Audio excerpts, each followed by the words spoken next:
ઓમ ગંગ ગણપતે નમો નમઃ. નમસ્કાર મિત્રો, સુખકર્તા ચેનલમાં આપ સૌનું હાર્દિક સ્વાગત છે. મિત્રો, આજે આપણે આ વિડીયોમાં મા દુર્ગાના 9 સ્વરૂપો અને ચૈત્ર નવરાત્ર વિશે વાત કરીશું. તો ચાલો, ચૈત્ર નવરાત્રિનું મહત્ત્વ શું છે? ચૈત્ર માસની શુક્લ પક્ષની પ્રતિપદાથી નવમી તિથિ સુધી ચૈત્ર નવરાત્રિ ઉજવાય છે. આ નવરાત્રિને વસંત નવરાત્રિ પણ કહેવામાં આવે છે. આ સમય દરમિયાન માતાજીની શક્તિની ઉપાસના કરવામાં આવે છે. માન્યતા મુજબ આ 9 દિવસોમાં માતા દુર્ગાના 9 સ્વરૂપોની આરાધના કરવાથી જીવનમાં શક્તિ, શાંતિ, સમૃદ્ધિ અને વિજય મળે છે. આ નવરાત્રિમાં ઘટ સ્થાપના, વ્રત, પૂજા, જાપ અને ભજન કીર્તનનું વિશેષ મહત્ત્વ છે. હવે મિત્રો, 9 દિવસમાં 9 દેવીનું વર્ણન આપણે સાંભળીશું. નવરાત્રિનો પહેલો દિવસ એટલે માં શૈલપુત્રીનો દિવસ. માતા શૈલપુત્રી પર્વતરાજ હિમાલયના પુત્રી છે. તેઓ વૃષભ પર સવાર છે. હાથમાં ત્રિશૂલ અને કમળ છે. અર્થ છે શક્તિ અને સ્થિરતા.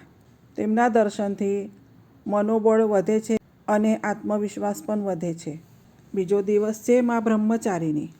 માતા બ્રહ્મચારિણી તપસ્યા અને સંયમનું પ્રતીક છે. તેમનું સ્વરૂપ સફેદ વસ્ત્ર ધારણ કરેલા છે. હાથમાં જપમાળા અને કમંડળ છે.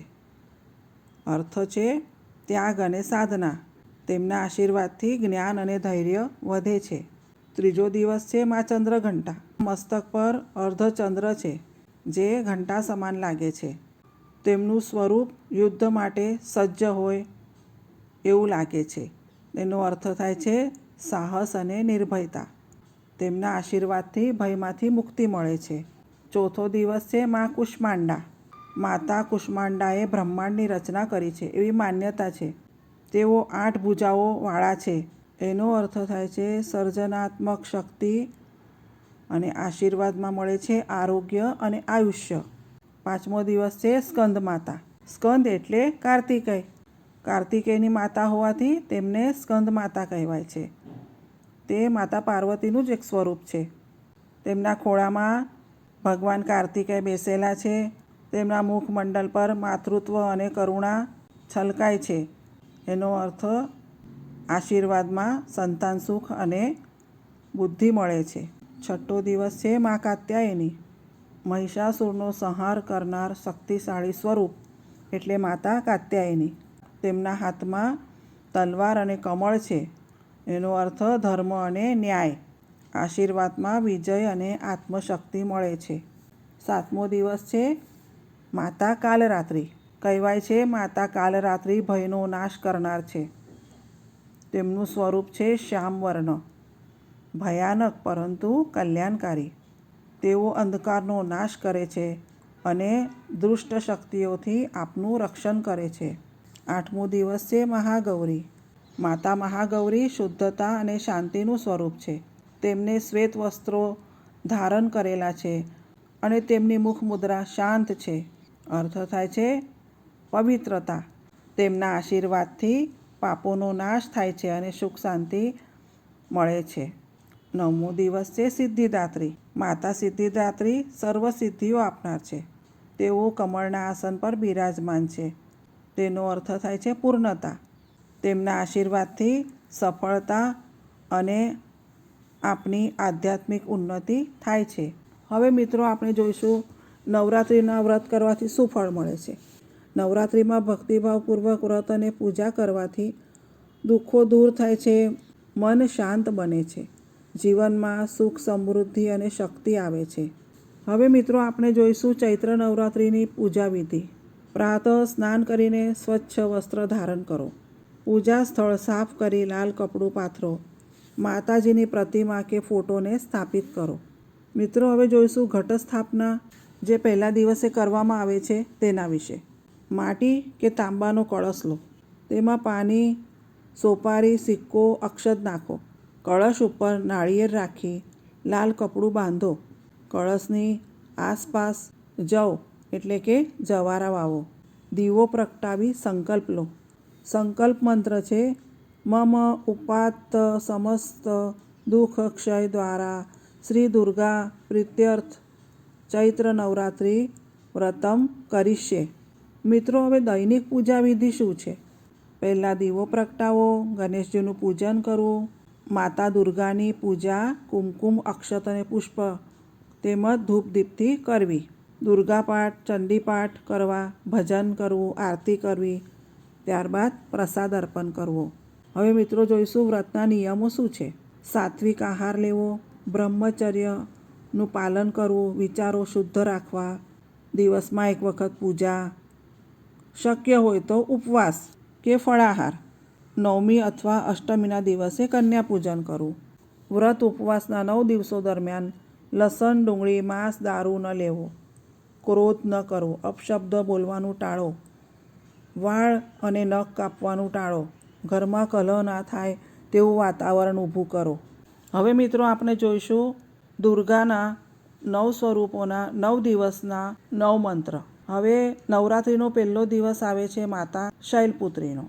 તેમનો મંત્ર છે ઓમ દેવી શૈલપુત્રે નમઃ. બીજો દિવસ બ્રહ્મચારીની મંત્ર છે ઓમ દેવી બ્રહ્મચારિણ્યે નમઃ. ત્રીજો દિવસ છે મા ચંદ્રઘંટા, મંત્ર છે ઓમ દેવી ચંદ્રઘંટાય નમઃ. ચોથો દિવસ છે મા કુષ્માંડા, મંત્ર છે ઓમ દેવી કુષ્માંડાય નમઃ. પાંચમો દિવસ છે માતા સ્કંદ માતા, મંત્ર છે ઓમ દેવી સ્કંદ માતાય નમઃ. છઠ્ઠો દિવસ છે મા કાત્યાયની, મંત્ર છે ઓમ દેવી કાત્યાયનય નમઃ. દિવસ સાતમો માતા કાલરાત્રિ, મંત્ર છે ઓમ દેવી કાલરાત્રે નમઃ. આઠમો દિવસ છે મહાગૌરી, મંત્ર છે ઓમ દેવી મહાગૌર્યે નમઃ. દિવસ નવમો છે માતા સિદ્ધિદાત્રી, મંત્ર છે ઓમ દેવી સિદ્ધિદાત્રે નમઃ. મિત્રો, નવરાત્રિનો વિશેષ મંત્ર એટલે કે દુર્ગા બીજ મંત્ર ઓમ એમ હ્રીમ ક્રીમ ચામુંડાય વિચ્ચે નમઃ. આ મંત્રની 108 વખત માળા કરવી, જપ કરવો શુભ માનવામાં આવે છે. મિત્રો, માતાજીની 9 દિવસની આરાધના કરવાથી દુઃખ અને વિઘ્ન દૂર થાય છે, મનને શાંતિ અને શક્તિ મળે છે. માતાજીની કૃપાથી સર્વ કાર્યમાં સફળતા મળે છે. મિત્રો, હવે આપણે જોઈશું કન્યા પૂજનનું શું મહત્ત્વ છે અને કન્યા પૂજનની વિધિ શું છે. નવરાત્રિની અષ્ટમી એટલે દુર્ગાષ્ટમી.